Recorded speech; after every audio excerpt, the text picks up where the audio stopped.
Hello, everyone, and thank you for catching this recording.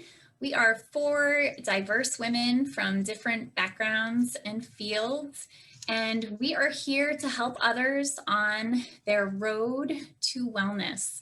So I want to start out today by introducing each of these wonderful women. Dr. Dolores Fazzino, would you kick us off? Oh, thanks, Kelly. I appreciate that. Yes, I'm Dr. Dolores Fazzino. I'm a nurse practitioner, medical intuitive, author, and speaker, and I help people heal in ways they never thought possible. Awesome. And Jennifer Tolo, would you please introduce yourself? Sure. I'm Jennifer Tolo. I'm an RN, whole health educator, author, speaker, chaos tamer, and mother of four. So I help people tame the chaos in their lives so they can take back control of their health and happiness. Awesome. And Janet, could you please introduce yourself? I'm Janet Doer. I'm a medical intuitive and energy healer, grandmother of two little ones. We have grown children with families. And my focus is helping people to uncover, discover, and resolve the underlying root causes of health and sometimes life experiences that they're having that they would like to shift that have an energetic root. Awesome. Thank you, Janet. I'm Kelly Meyerson. I'm an occupational therapist by trade, but my most favorite thing happens to be our topic for today, and that is sleep. I am a sleep expert, and I love helping overwhelmed working moms get wellness into their lives, beat that burnout, and find themselves having so much joy and extra energy. So I'm really excited about the topic of sleep today. Most people don't get so excited when they think about sleep.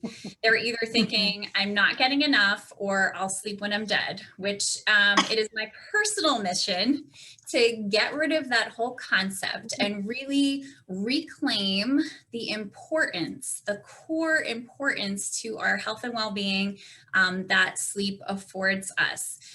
So ladies, I want to start today with this question. Tell me about the worst sleep of your life. Jen, I'm going to go to you first because you have four boys. So I'm sure you have incredible stories of poor sleep. Can you kind of give us the worst case scenario that you've experienced? Well, I would say I kind of have two scenarios because one has to do with just not allowing myself to get enough sleep. So not getting enough sleep. So I was tired just because it was constantly disruptive. And another is when my mind wouldn't let me get good quality sleep. So I might have been laying down, my eyes closed, but I wasn't really sleeping and able to really get that rest and relaxation of sleep. So obviously any mom with young children, especially more than one, knows that it's really hard to get good quality sleep when you are disrupted continuously. So, I remember so I had with my fourth son, my third son had leukemia, literally right in the middle of me delivering my fourth son. I was in the middle of going through leukemia with my fourth son or my third son. So I slept in the hospital and had really just interrupted sleep continuously, whether it was the nurses coming in, whether it was, checking on my son asking me for something, and then once I had my baby, when I did have those moments where I could sleep, waking up constantly to feed, I breastfed, so feeding the baby. So that was probably and I don't function well on little sleep. So I would get foggy. I would feel I would call it a sleep hangover with that nausea and just not really able to, I knew I needed to eat something because I was breastfeeding, but I just was nauseous all the time. I was making mistakes often. Driving, I was probably dangerous driving behind a wheel, to be honest with you. And I was really snappy and reactive to my husband. And sometimes to my older kids. So that was just as far as like the hours of sleep. I wasn't getting enough hours of sleep, and I was a hot mess. And then as my kids were older and sleeping through the night, my mind would get in the way of my quality of sleep. So sometimes I found that like I was showing up for everybody during the day, and I had my business then, I was working, but I would find that I would work when the kids went to sleep. So I would be up later doing some of the things, and my kids, or I might be going to bed at maybe midnight, but my kids were up at 6 o'clock in the morning. So that was disrupting my hours of sleep. But then on top of that, my mind would be racing, and I would go to sleep, but I would wake up with just a buzz. I call it a brain buzz, with just all this stuff going through my head. So I really had to learn how to quiet that stuff, and how to reprioritize my sleep, and reprioritize or figure out ways that I could get better quality sleep. So I'm happy to say that was probably 10 years ago. Mhm. And I sleep much better. I still have moments though, but those were my two worst periods of my life, with pretty messed up sleep. Yeah. Yeah, I can definitely relate as a mom.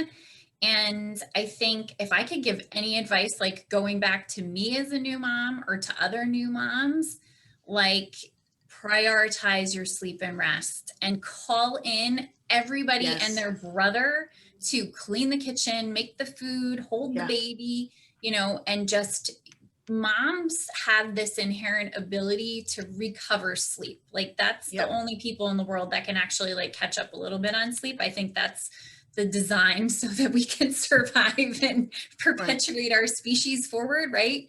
So I think that's such a great point. The reprioritize, I think, is key, because so many of us are trying to do everything and be everything.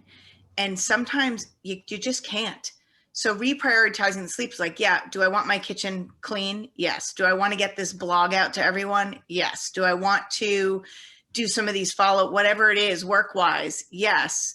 But exactly, I had to learn to reprioritize and say sleep is important, because I'm not able to do anything if I can't function, and if I'm so tired. I remember when I was sleep deprived, even after with my second son. Like my first son slept and was doing okay, and then I was exhausted with this new baby, and my second son had the stroke. So he was not your typical child as far as sleeping and everything. And I remember being exhausted and saying, I just need to sleep. And they said, well, you have to sleep when the baby sleeps. I was like, oh yeah, who's going to watch the toddler? Because they're not always, in a perfect world, they'd be on the same sleep schedule, but that's not reality. So the reality is just what you said, Kelly. Sometimes you have to get a babysitter or have somebody come in, and instead of running errands or going to do something, sleep. I mean, the athletes take naps all the time, right? And the other thing too, it's like, I think so many people don't give themselves permission Yes. to sleep or take a nap. Yes. And that's, well, they think it's a weakness, like you're being lazy. absolutely. Obviously, there's a stigma to that. Right. But it's a necessity for your Oh, yeah. overall health and wellness. Agreed. Yeah. Tell us more about that. What is your worst sleep ever, Dolores? Oh my God, there's two things that come to mind. One of them was when I was in my 20s and working shift work. We would work, I was working in the ICU at the time, and we'd be 6 months on nights, 6 months on days. And there was a period of time where I would come home and I didn't sleep for 3 days, and I was working, and it was just like, I just couldn't function. And I don't know what exactly was the trigger with that, but I know that I ended up getting some Benadryl from work. Back then they didn't, charge everybody for the way they charge and itemize stuff. So I just took some Benadryl, and I took like 25 milligrams, and I slept for like the next 14 hours. And then I had to go to work that night, but it was like, I was beyond exhaustion. So I think, and I'm not really sure what the trigger was for that, but it's a sleep-wake cycle. Yeah, I had the same thing as a shift Definitely. work. It's like, am I on a day schedule or am I on a night schedule? Your body doesn't know. So Well, I think yeah. I had that same thing. Forgot about that. And then the other thing was this happened probably about almost 12 years ago, where I just couldn't sleep. And it was almost as if my body was going through some chemical um hormonal shift or whatever. It was like I would wake up, in the middle of the night, and it was like I would have this retching that would just it was like it was scary stuff, and I really wasn't sure what that was all about. And what actually solved that problem was going to the acupuncturist. Mm. And just, somehow my meridians were blocked, crisscrossed, or whatever. And just one dose of like acupuncture just corrected that whole thing. So, and at that time, I was going through massive stress. So, in a way, I'm sure that was the icing on the cake of what was going on deeper. But yeah. Yeah, I'm so glad you both brought up shift work because, I think about, especially in the past year, how short-staffed a lot of hospitals and clinics were as a result of people being sick or people just, fleeing the profession because it was so terrifying for so many people. And we are not at our best when we're so depleted of sleep. So this idea of putting your critical medical care in the hands of people who are sleep deprived seems a little on the unsafe side of things, right? So yeah, thank you for bringing that to light. And I think that's something to consider. And that's a whole other ball of wax, people who are existing in the evenings and sleeping during the day. It really goes against how our bodies work. So yeah, I think that's maybe even a discussion to table for another day, because that is like a different set of advice and rules. And you two ladies, of course, being nurses, understand so well what that experience is like. So Janet, I'm going to pop over to you. Can you tell us, when was a time in your life that you were experiencing really poor sleep? Well, I'm going to give a very different answer. And I did relate with the moms that took me back 30 years to the days of my own children and sleep deprivation and so forth, and remembering. But one of the things that happened for me was quite unexpected, but common for those people who start on a spiritual path. And that was, as I was cleaning up my body and detoxing and meditating and raising my frequency, then what happens is the stuck emotion that's been trapped in our energy system and in our cellular memory starts to come up. And so I started experiencing night terrors. And I would go to bed at night, fall asleep, wake up in the middle of the night with just terror running through my body. Shaking, crying, disturbed, because what I was seeing in my mind's eye was just horrific. And then that kind of led to a whole series of questions about, did this happen to me? Is this past life stuff? Is this something is happening to someone else and I'm perceiving it? What is going on? And it was getting very, very, very disturbing. To the point that I would go to bed and dread falling asleep because I, knew that I would wake up in the middle of the night and be just in terror for 2 hours. So one of the things, as I asked for help from Spirit, you got to help me with this because this is like too much, was I was guided to some essential oils. And one of them was this little bottle of oil, juniper berry. And when we've got this release of these deeply held emotions and old energies, it's in our subtle bodies. It's not in the physical body per se. It's in the layers of our energy body.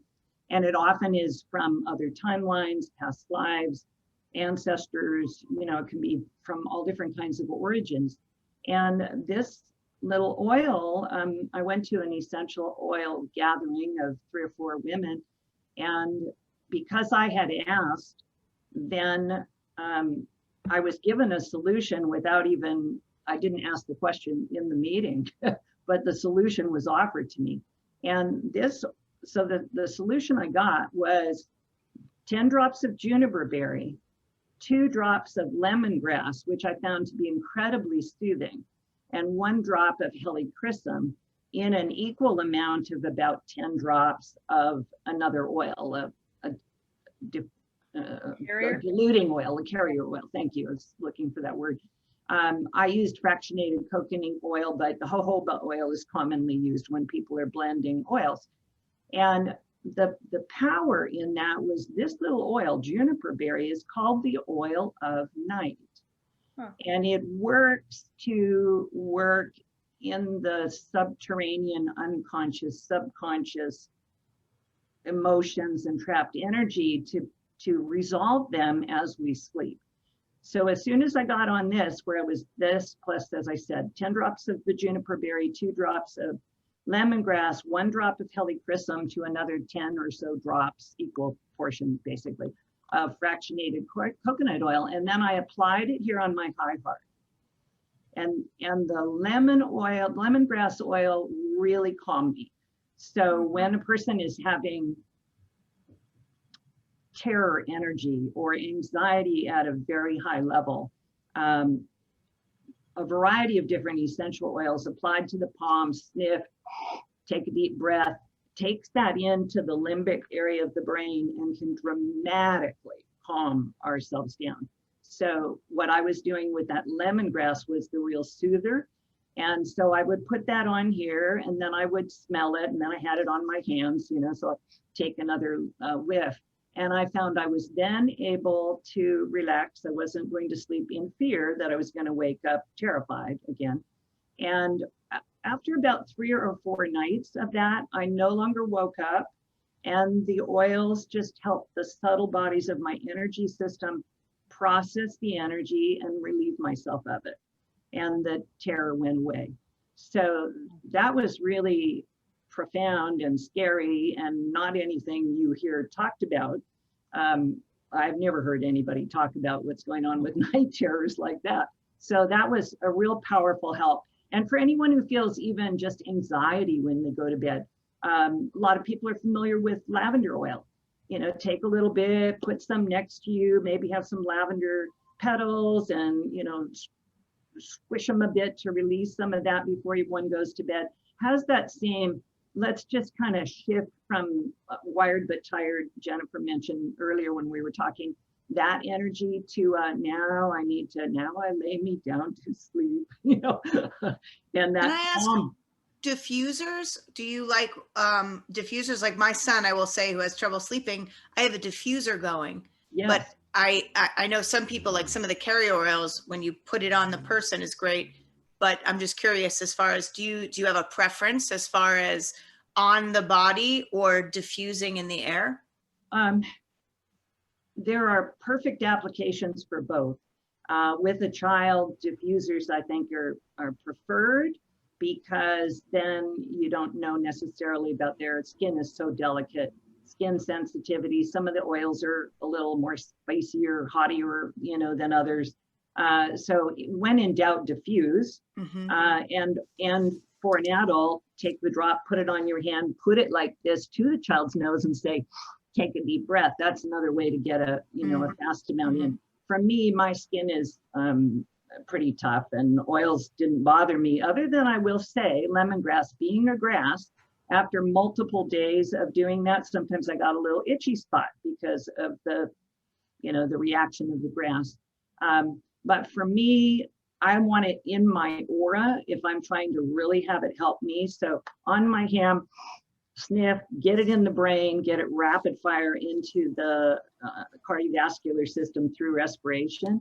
And because I had obviously deep heart wounds from an unknown timeline that was traumatic, by putting it right up here on my high heart. We have a heart chakra a little lower, but the high heart area was a beautiful area where we connect energetically to our higher self. And also it was a little bit of, you know, prayer. Now I lay me down to sleep. I pray to the Lord I get a good night's sleep and ask for help from the, you know. I like that variation. I know, I was gonna say, I don't remember that version. ask the angels to assist me, please dissolve whatever this energy and this terror from my body, I release it. And I, you know, within a very short period of time, I was doing much better and calm again. So it was powerful. Wow, thank you for that. I have to tell you, Janet, I can completely relate to you. When I was a kid, I struggled with sleep my whole life. So when I was a kid, I experienced very traumatic night terrors, to the point where, like you said, I was afraid to go to sleep. They became way more intense as I got older. So in high school, I used to actually sleep with the light on and music playing to try and prevent the night terrors from coming on. There seemed to be some correlation for me between high levels of stress. I mean, if you can think about high school and, you want to get into a good college, and I was in a very perfectionistic state for most of my life. So I think that also played into it, a lot of like fear and anxiety. And so the worst of it for me was in college. I actually would have friends watch me sleep to see, like, can you see when I start to go into a night terror? I had some that were like there was somebody coming into my dorm room, and I would have night terrors personally where the night terror would occur exactly where I was sleeping. So I would, wake up in the environment I was in, and these sounds and things were happening. And so I so wish that I had had someone like you to talk to at that time in my life. I think as a result, I became a sleep avoider. And I would just proudly proclaim that I was a night owl. And I can relate to what you were saying, Jen, about being incredibly sleep deprived and very unsafely so. I can remember driving and falling asleep on the road, being on like a 30-minute commute and not being able to keep my eyes open.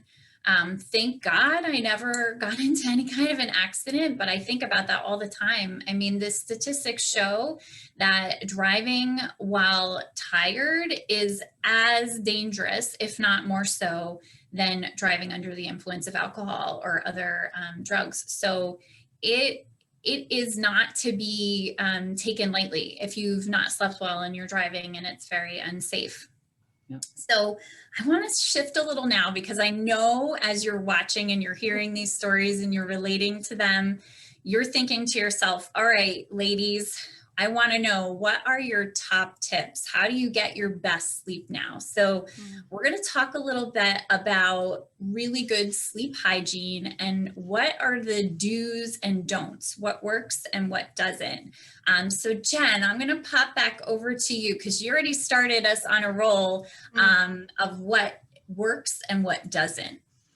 Yeah, well, I would say one of the things that I think prevents people from sleeping, so the don'ts, is that I want to almost say it's like a super mom thing or a super person thing. That's people that say like, well, I don't really need that much sleep. Or I've heard parents say that about their kids. Oh, well, they just don't need that much sleep.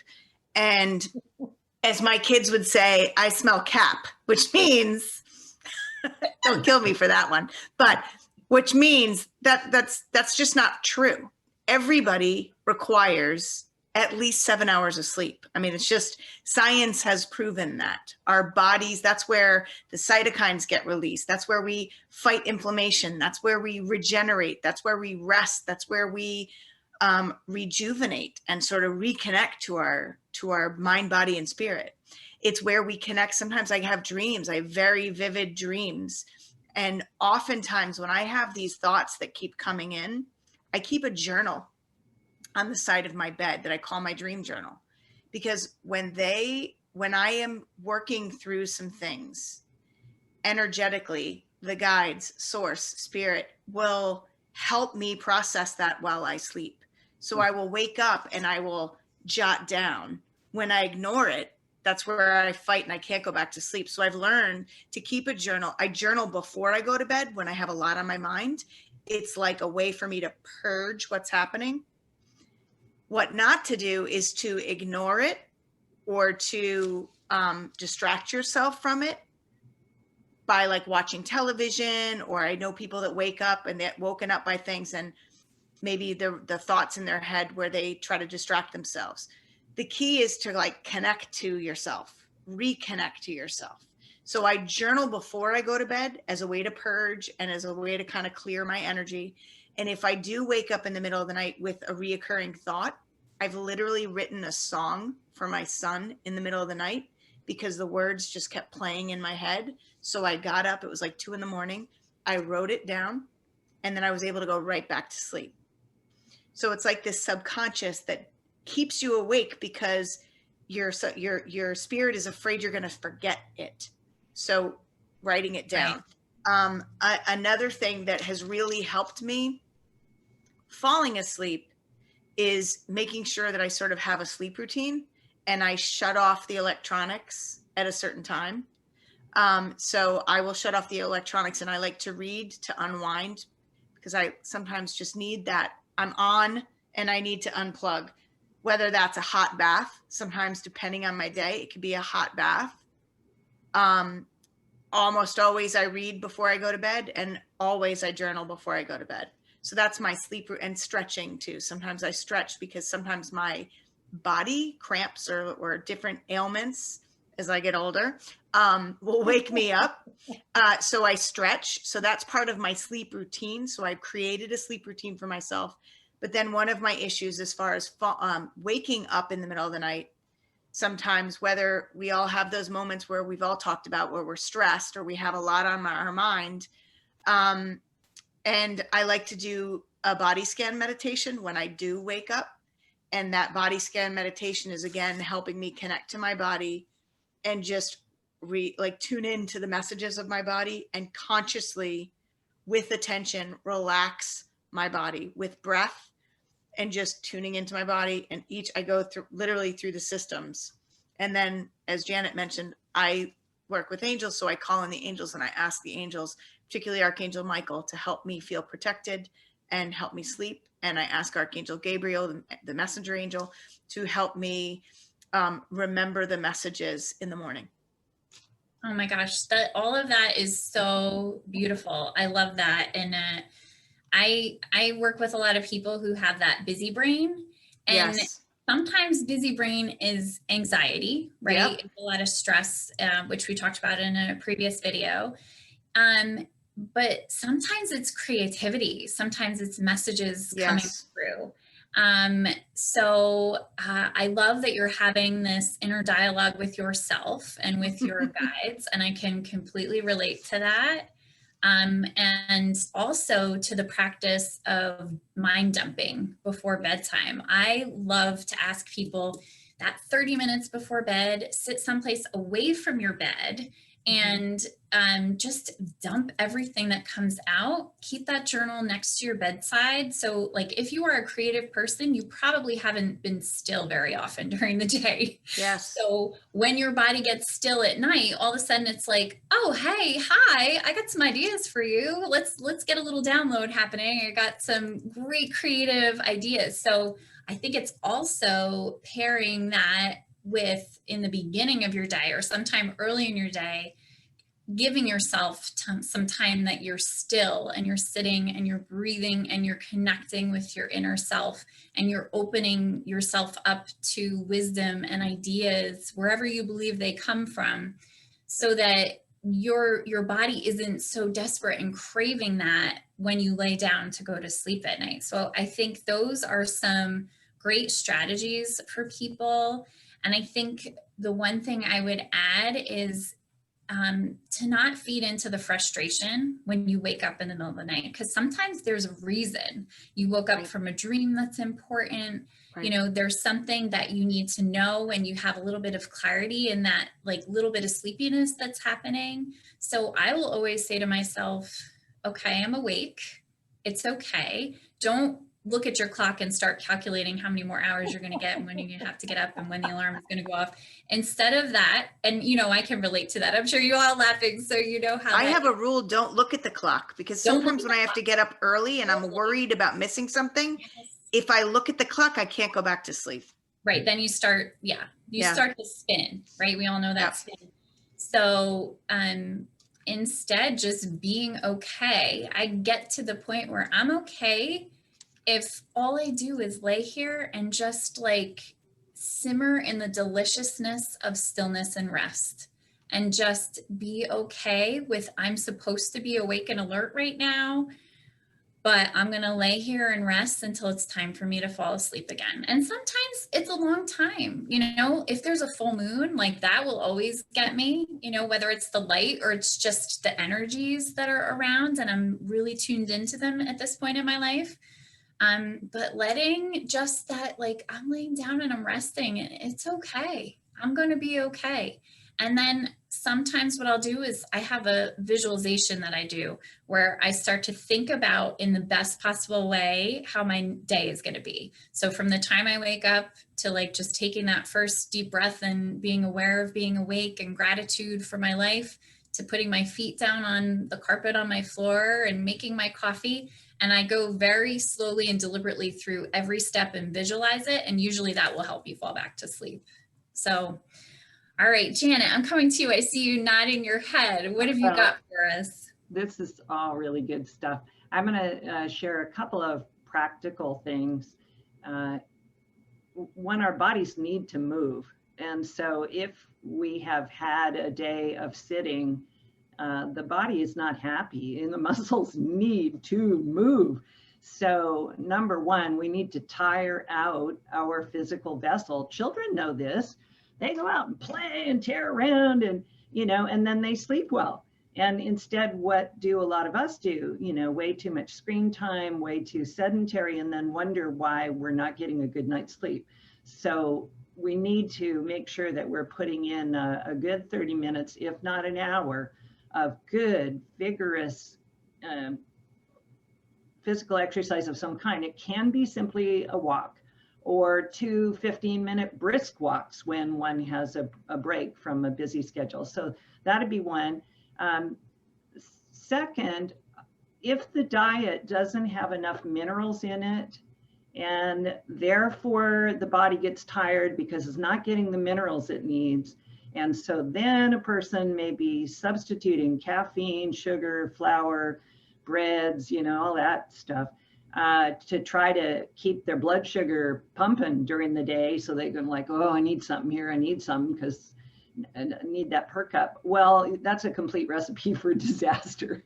So minerals, we need to be eating a diet that is full of color. Red beets and orange carrots and yellow pineapples and dark green spinach and broccoli and Brussels sprouts and cauliflower, white cauliflower and onions and garlic. And the more of all the good original whole foods that we're eating with a lot of color, then we're going to have a lot more nutrients. And the number one nutrient that most people now are deficient of, and when I started my intuitive gifts awoke, the very first thing that woke up was my ability to discern what minerals a person was missing. And I don't really do much of that work, now because I'm really on to energy and past lives and other things, but magnesium. Very true. So calcium is the mineral that causes our muscles to contract. So your heart needs both. If it wants to pump, it first contracts and then it relaxes, which allows the blood to fill into it, and then it contracts and pumps, and then it relaxes and brings in more blood. So we're needing to have our calcium and magnesium in balance. Contract, relax, contract, relax. And the standard American diet is way too much calcium, dairy, cheese, and hardly any nuts and seeds and green foods and plant matter that all have magnesium in it. So if we're tight and our muscles are like this, they're saying, I don't have the mineral I need to relax, which is magnesium. So Epsom salts, soaking in it in a bath, or a lot of people, say, well, I'm too busy to blah, blah, blah. Well, we sit for 15 minutes every day, checking mail, doing this. We can plunge our feet into a big cooking pot with a couple of cups of Epsom salts, bare feet with our robe, while we're waking up in the morning. And that can be the time that we can recharge with magnesium. So Epsom salts is magnesium sulfate. And the very, very best way to supplement with magnesium is through the skin, transdermally. Then it goes immediately into the blood vessels, all those places where your blood vessels are close to the surface. The body goes, thank you, and soaks it up and takes it right into the bloodstream. Supplementing magnesium with almost any kind of magnesium is hard on the kidneys. Yeah, there are some that are more bioavailable than others. Magnesium threonate, magnesium glycinate may be better than other forms, but the best is through our skin. So those are a couple of real practical things. And then I want to talk about energy. I think everybody would remember if you've gone out camping or you went to visit a family or friend and they lived in a remote area, how well you sleep.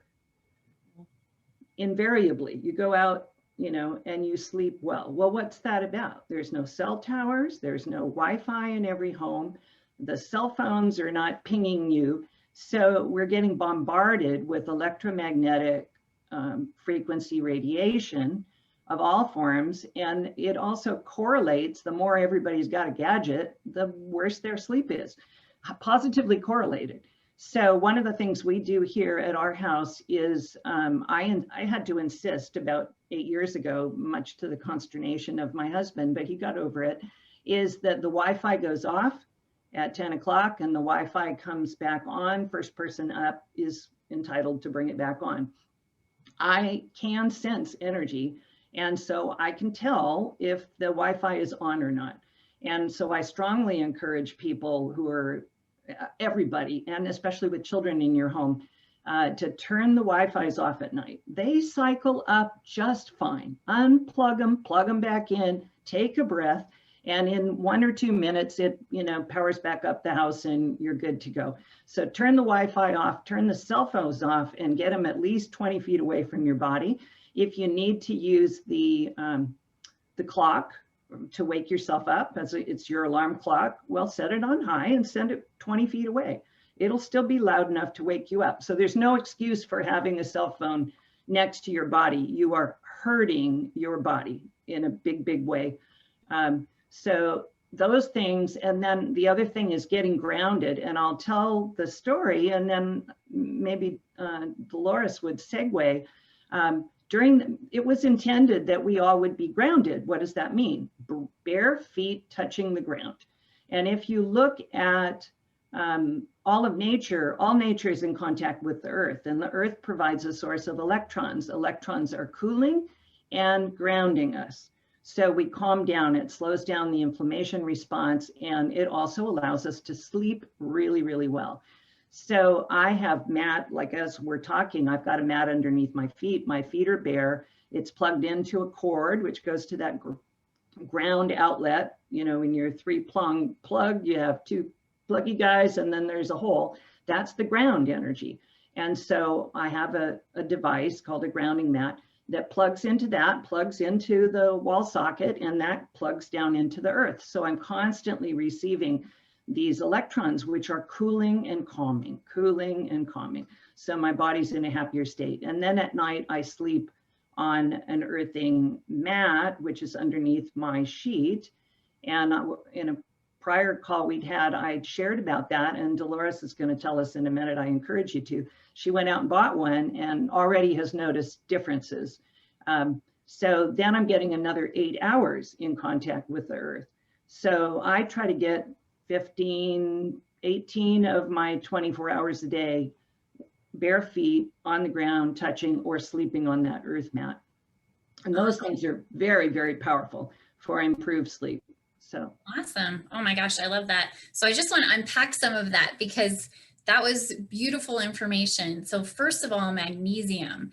And what I love about that is if you were listening, we just gave you a reason to take a nice hot bath with some magnesium, with those Epsom salts. Soak in that bath. The great thing about soaking in a bath before bedtime is even though it makes you warm in the moment, when you come out of the bed, it's actually going to lower your body temperature. And one of the ways in which our body prepares for sleep is to drop in temperature. That's why it's better to have a cooler bedroom, make it a little bit darker to really inform your body that it's time to sleep. So thank you so much for bringing that up, Janet.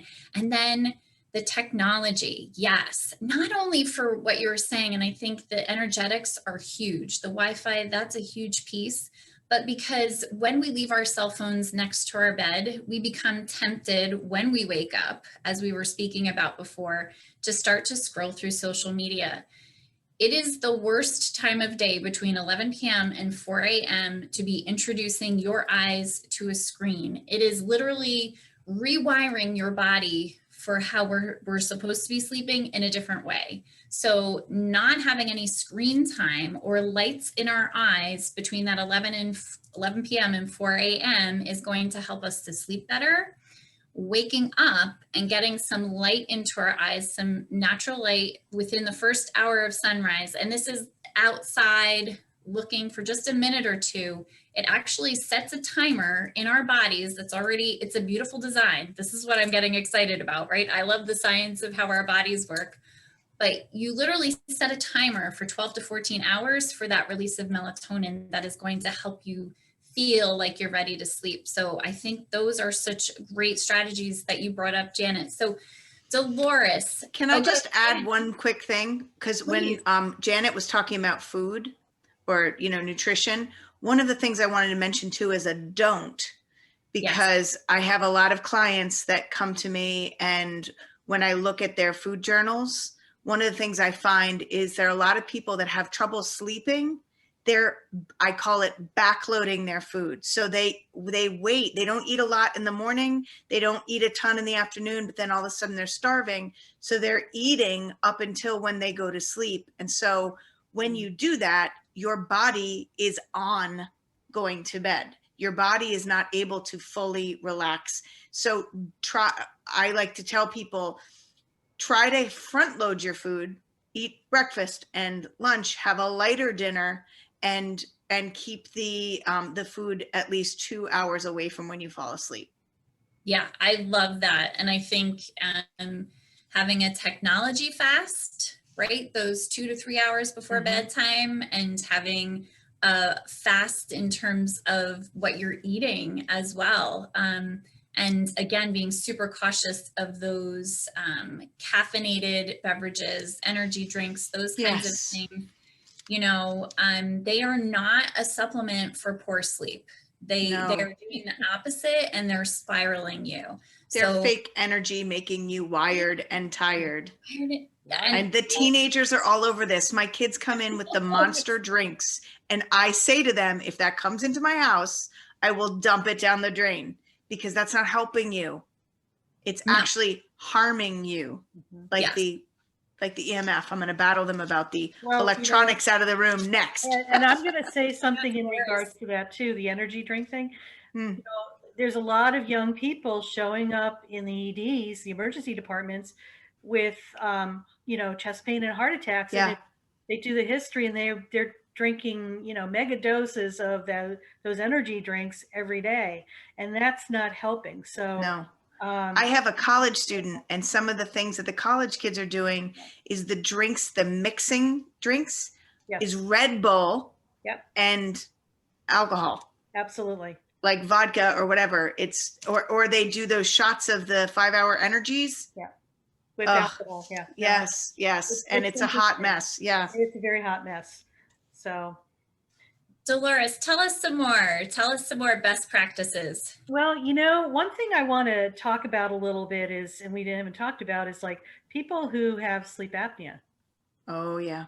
Okay. So that's a big problem, especially if people have a tendency to snore. A lot of times, people don't know that they're doing these things if they live by themselves. Okay. And sometimes there's a family history of it as well. And it's called, sleep, obstructive sleep patterns, where it's like you literally stop breathing. Then all of a sudden, after a prolonged period of time, you take that and then you're breathing again. And that actually disrupts your true sleep as well. So that's something to look at. And how you address that is usually, if you're snoring, there's a good chance you have, sleep, some type of obstruction, airway obstruction when you're sleeping. And you could be as skinny as a rail or morbidly obese. It doesn't, it doesn't know any difference. So if you're ever questioning that, ask your healthcare practitioner to do a sleep study to determine whether or not that is an issue for you. I speak from personal experience because my parents both were like chainsaw, in our house. One would be snoring and the other would be answering snoring. It was just like, and, over time, of course, my parents are deceased, but my brother ended up being diagnosed with sleep apnea, and it kind of changed his life. And one of my sisters was, and I'm thinking to myself, you know what? I'll bet you I have it too, because I live by myself. And sure enough, I did. And I couldn't understand why I would sleep like, 8 and 10 hours and be totally exhausted when I got up. So for me, that was a game changer. Like 4 years ago, I got diagnosed with that. And I have a CPAP machine. And it's just like after 2 months, oh my God, what a difference. So that's one thing I'm going to say as well, is like, if you have problems, if you snore or your spouse snores, or, you're questioning whether or not your sleep is being affected, get that checked out. The other thing I want to say too is that the earthing thing I think is huge. I've just had it for about a week, and I have it underneath my mattress pad in my on my bed, and I've noticed, getting up, I'm not as achy as I usually am. And then the other thing too I want to make note of too is that weighted blankets. I know they're not for everybody, but if you're the type of person that likes a lot of layers on you, this is a real good added bonus, I call it. And I love it so much. And it's just like, it just keeps you cocooned in one area, especially if you're like a restless sleeper. I'm laughing because, my dad he used to go out fishing, and he would be catching the big tuna, and in bed at night, he had that restless leg syndrome. So my mother would say, yep, Joe caught the big one last night. So I mean, it's kind of funny, but when we look at, some of our children who have ADD and ADHD, they like to be hovered and I wouldn't say bound, but they feel better when they're covered and they're secure. So that's another thing to look at too. Some people it'll resonate with and they do well with it. And some people, that's just too heavy for them, but it comes in different weights as well. The other thing too, the magnesium is huge. I think anybody who is involved in doing energy work, they burn through their magnesium quickly. And so, you may be taking bigger doses than what is recommended, but that's something that, you need to check in with, either doing muscle testing, kinesiology, that type of thing, of how much you actually need. And the other thing too, for me, it varies from, day to day what I do, because I always just check in with myself. If I know that I'm getting to bed late and I have to be up by a certain time, I just say to the universe, okay, I'm going to wake, I'm asking you to, allow me to get a good night's sleep, so I'm rested when I have to wake up before the alarm goes off. And that usually happens. So Yeah. I think a lot of times people forget that, we have helpers in the invisible realms. We have to ask them and direct them. They just don't show up and say, poof, I'm here, because we are here of free will. Okay. Right. And their job is not to interfere unless they're asked. So the thing is, a lot of times we just forget to ask. So, it's just like, what are you, the Lone Ranger or something? It's just like, you just gotta, just realize, oh, there's help. You're never alone, folks. You think you are, but you're not. We just made a lot of people really uncomfortable. Oh my God. It's just like, there's this meme out in social media that all these angels are looking down on earth and, just kind of looking. And I put like a caption, I said, yes, those are all the angels that are waiting to help, but people have forgotten to ask. Yes. Yes. Well, people forget to ask. I do think that we're in a society where everybody is a little mistrusting and thinks that they have to do everything on their own. And if they don't, they're weak. Yeah. And I was one of those people. And honestly, it took the illness of 2 of my kids for me to get the message of the universe that let people help you. I'm the first to help others. I'm the first in line to help others. but, and and we've talked about ancestral history. That's my ancestral history, is that strength, and you don't need anybody else. You have to be able to do everything on your own, that self-sufficiency. Mhm. You can be self-sufficient and still let somebody help you, because Absolutely. it's more efficient. Well, the thing is, it's like, it's a balance. And I think, you know, I addressed this a little. We don't give ourselves permission. Yes. And so it's okay to ask for help. You know, it doesn't make you a weak person, a bad person, an incapable person. Sometimes we just need some help, and it's okay to ask. You're worth it. I think a lot of times people don't think they're worthy of it. So Yep. Yeah, and I think that's such a great piece of sleeping well, because sleeping well, prioritizing sleep is like a core function of your self-care, Yes. right? And so Yes. believing you're worthy, practicing self-compassion, that all fits in together. It all works together. So if people were listening and hearing this, we weren't talking just about what happens when you put your head on the pillow. We're talking about lifestyle, we're talking about habits, we're talking about, you know, how you're treating your human body as it was designed to function, and understanding on so many different levels the things that we can do as best practices for having a really good human machine, so that we can do all the wonderful things that we want to do in the world, right?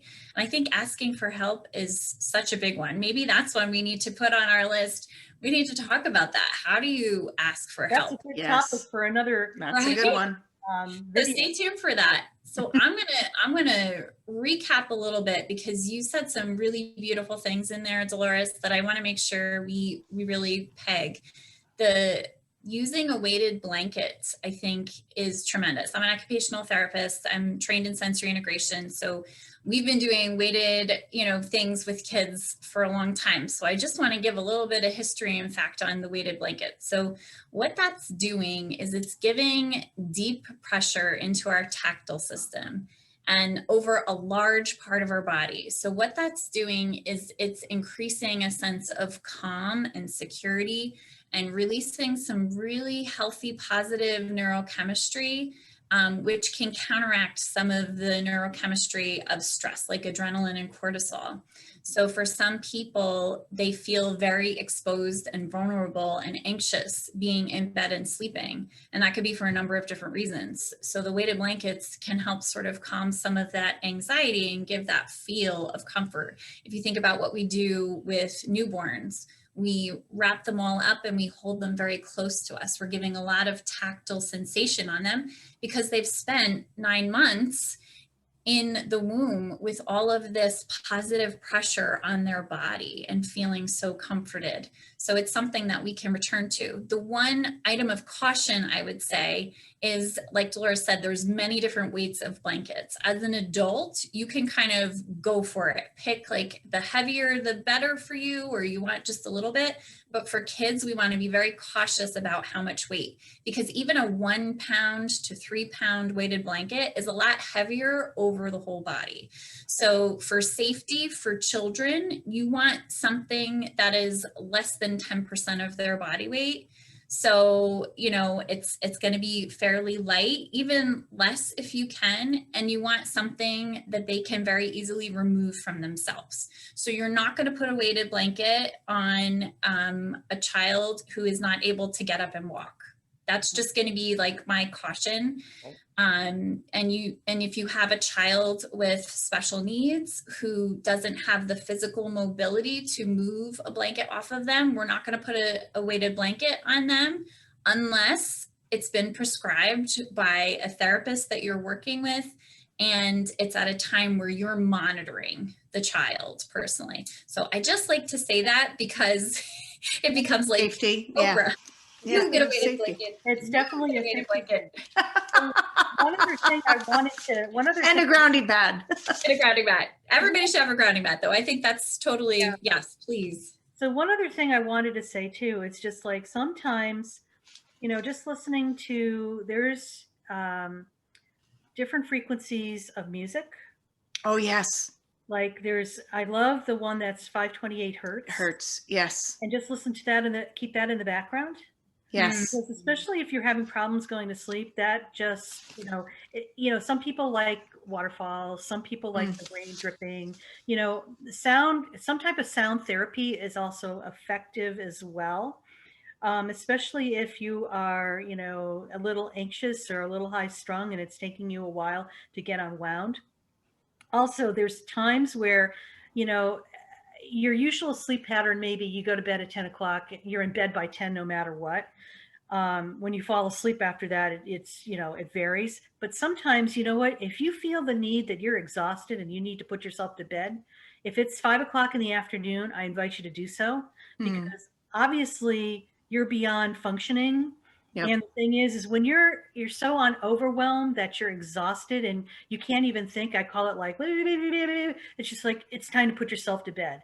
But you individually will know what that is. There are times that I've gone to bed at 5 o'clock in the afternoon and I've slept until 7 o'clock the next morning because obviously I needed it. I process a lot of my stuff in my sleep. Yeah. I get a lot of downloads energetically.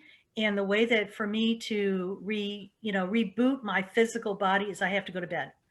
Yeah. And just it's about really knowing yourself, having that relationship with your body and listening to your body as to what it needs. That is just key. And I think we address that a little bit as well.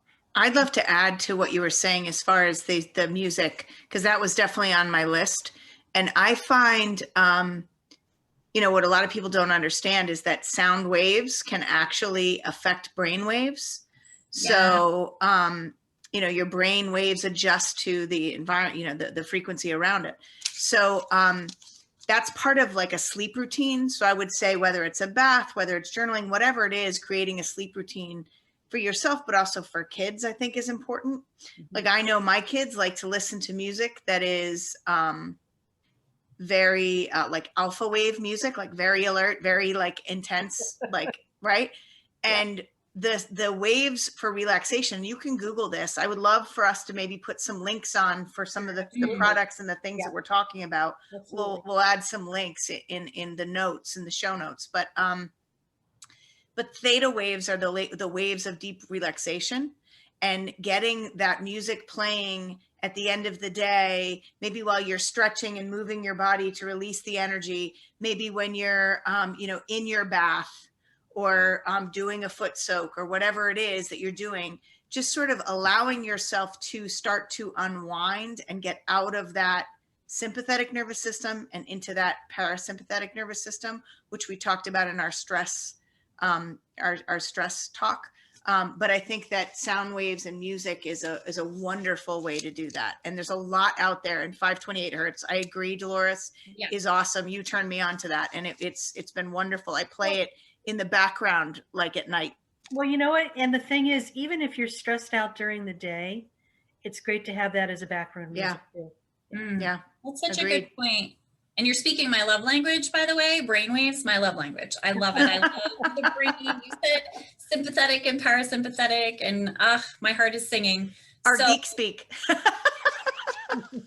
I love the brain. So yeah, your nervous system, your brain waves. So when we came in and we were talking about the busy brains, people having trouble falling asleep, there are 5 brainwave states. Okay, so delta is our sleep. Theta is kind of that cool, dreamy state right before we fall asleep. Alpha is alert and awake and learning. Beta is a higher energy. High beta is stress, defense. Okay, so this is what I talk to people all the time about. If you get into bed in a high beta state, stress, anxiety, defense, you got a long way to go, sister, before you're falling asleep. Okay, so we don't do that. Let's not do that. That's why we say you got to unplug 2 hours before bedtime. You got to give yourself time to come down. So yeah, that theta, getting in the right level, beautiful way to fall asleep. Beautiful way to bring yourself down, to listen to that music. I mean, I'm getting myself into this feeling of I'm taking a bath. I've got like low lights and candles. It's like romancing myself. It sounds fabulous listening to music. But what it's really about too is really embodying, right? Getting all those different sensations in. So we're getting out of here. We're coming down into our body and what our body needs. And then the last thing for me is your sacred sleep environment. So if your bedroom is a disaster zone, like mine was for most of my life, not now, you get into your bedroom and all you see are the unfinished projects. You see the piles of laundry that you still have to do. You have to fold these, you have to put that away, too many tchotchkes.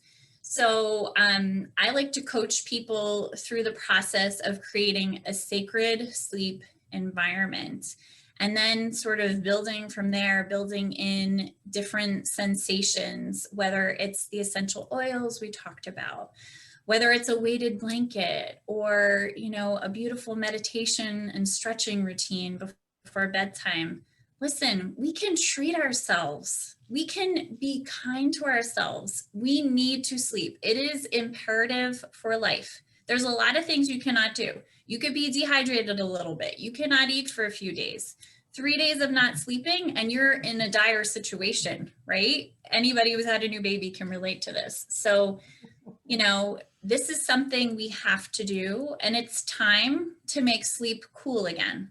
Okay. It is not cool to say, I'll sleep when I'm dead, because you're going to die sooner if you don't sleep. And I have news for you. You're not sleeping when you're dead. So no, you're not. You're going to be busy then too. I love that, Dolores. And you know what? For anybody who's struggled with losing weight, with inflammation, as Jen pointed out earlier, you know, not sleeping well is correlated to having struggles with gaining weight or not losing weight, if that's a struggle for you. Hormone imbalance. Yeah, it's a hormone disruptor. Yeah. So many things, right? Not to mention the inability for ourselves to be able to think and enjoy and be present in our lives. So sleep is the gift we should be giving ourselves, you know, 8 hours every 24, right? 7 to 9 hours. And I love what you said, Dolores, about, you know, everybody needs a different amount of sleep. And if you can tune in and honor that in yourself, I mean, there are days I'm like, I need a nap. I just need to lay down and like close my eyes for a few minutes. I'm feeling the pull to sleepiness. And in the past, I would have heard that. I'd be like, you don't have time to sleep. Like, look at the list of things you have to do. You can't do that. You got to tell that inner critic, listen, yes, I can. I am the boss of me and I want a nap.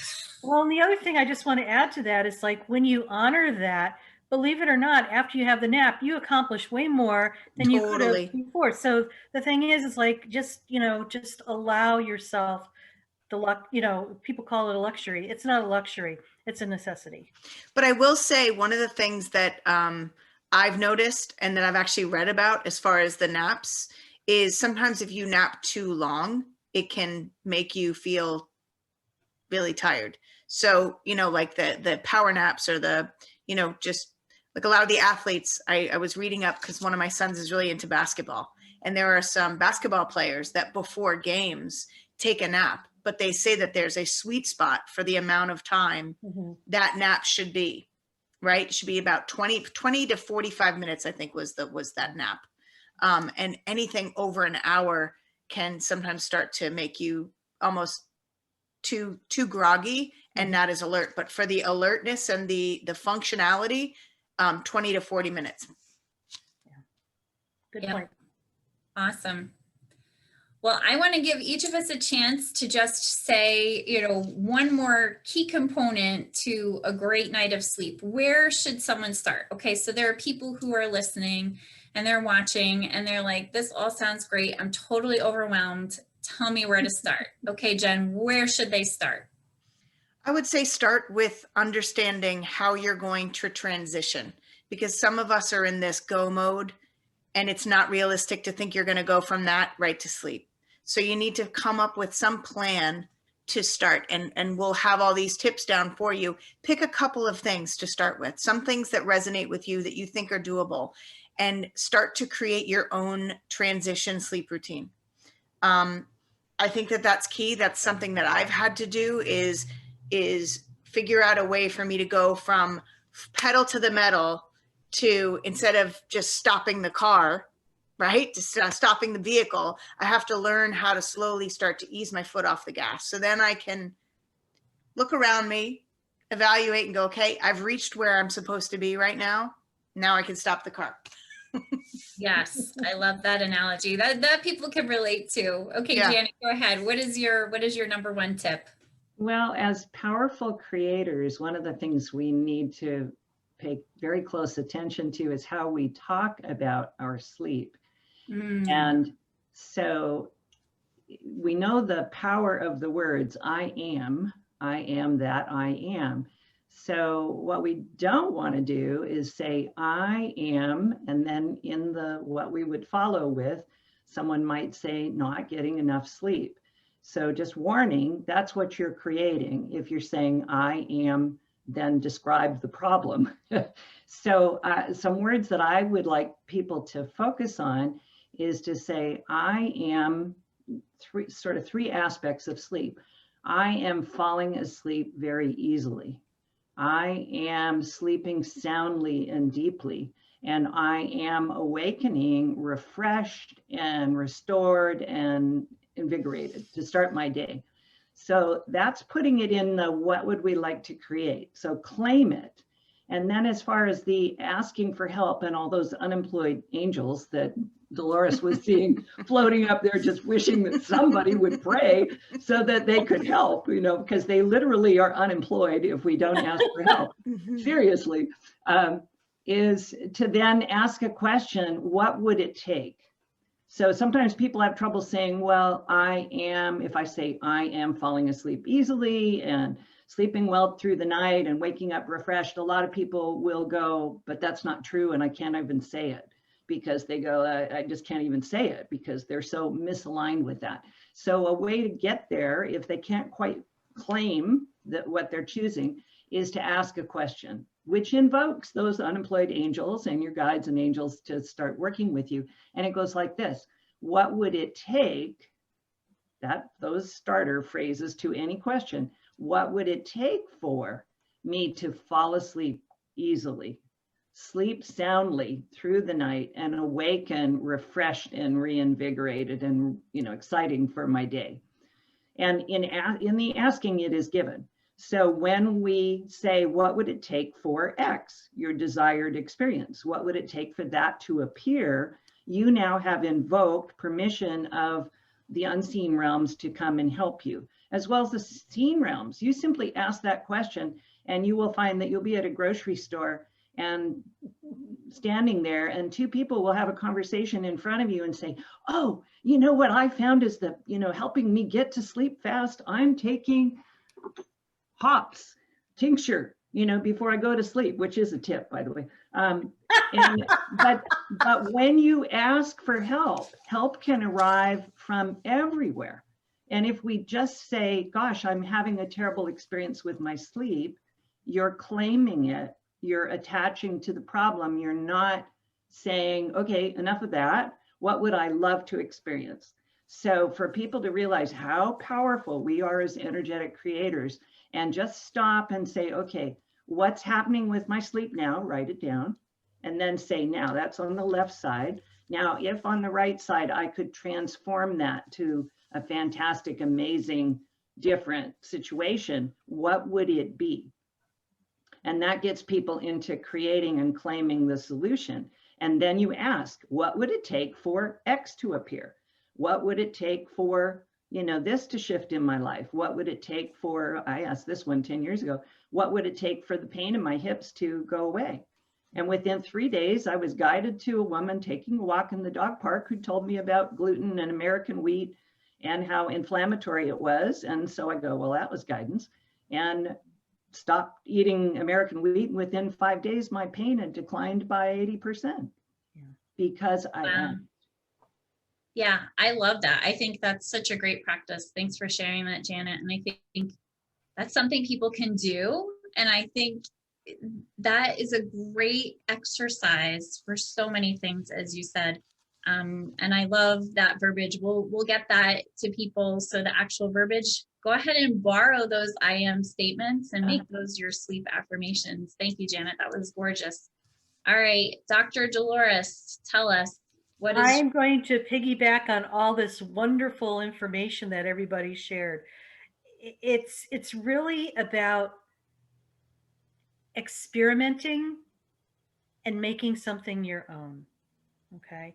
Like, if something is, you're resonating to want something that uh, each one of us talk to, I invite you to go and play with it. Sometimes, we all tend to be skeptics until we start, making it a game and, let me just try one thing and see if it makes a difference and keep, looking at things and, allowing yourself to be led to your next step. Just like, Janet so beautifully explained, it's like you just never know where the information is going to come. We have a plethora of knowledge here. This is just the starting point. You could go someplace, to listen to your intuition as to where you're led, and you'd be surprised what is going to show up. yeah, thank you. Awesome. And I'm going to say that start with your bedroom. It is very reflective of your mental state. So if you come into your bedroom and it doesn't feel like a sacred space for sleeping for you, then what are you going to do first? So I like to tell people, if you're in this state of complete overwhelm, so your bedroom is a disaster and you don't want it to be that way, where are you going to start? You're going to set a timer for 10 minutes and you're going to pick your nightstand or one small area and you're going to get a yummy drink of some sort. You're gonna turn on your favorite song. You're gonna set a timer for 10 minutes, and your intention is just gonna be to declutter and create a sacred nightstand. And when the 10 minutes stop, you're gonna just praise yourself for getting through it. You did so good. And you're gonna retrain your reticular activating system to love this idea of you decluttering and creating a beautiful space. And then you just multiply that. You do it another 10 minutes and another 10 minutes. I'm going to tell you right now, if you're one of those people that's going to get through that 10 minutes and then go into full power mode, like, well, now I'm just going to do it all. Don't do that. Don't do that. Just give yourself 10 minutes and celebrate it. Go have a bath. Go get a yummy cup of tea. Go read a book that you love. Really reinforce your intention to create a sacred space for yourself, and then just do little installments. And I think that's a great practice. And for me, that is what worked for me, to really just start to associate that as a joy-filled activity. And now I love to declutter. I love to keep my bedroom a gorgeous space. It is something that really lights me up. It makes me feel good. I come into my bedroom at the end of the day. My bed is made. It's clean. It's clear. It looks like a hotel room. So it feels like a place where I can curl up and be comfortable and get a great night's sleep. So that would be my top tip. So we have given you some juicy, juicy information today. I'd like to thank Dolores and Janet and Jen for sharing their knowledge and expertise on sleep. I feel like we're gonna have a sleep part 2, because there were some great topics that we could probably spend a little bit more time on. And I wanna thank you all for tuning in, for listening. And I invite you to follow us and join us on the road to wellness. You can check out the notes to see some of the ideas that we've captured and the top tips and some resources for you. And as always, you can certainly reach out to any one of us, and we'd be happy to give you some support on your personal journey. All right, everyone, take care, and I hope you have a great night's sleep.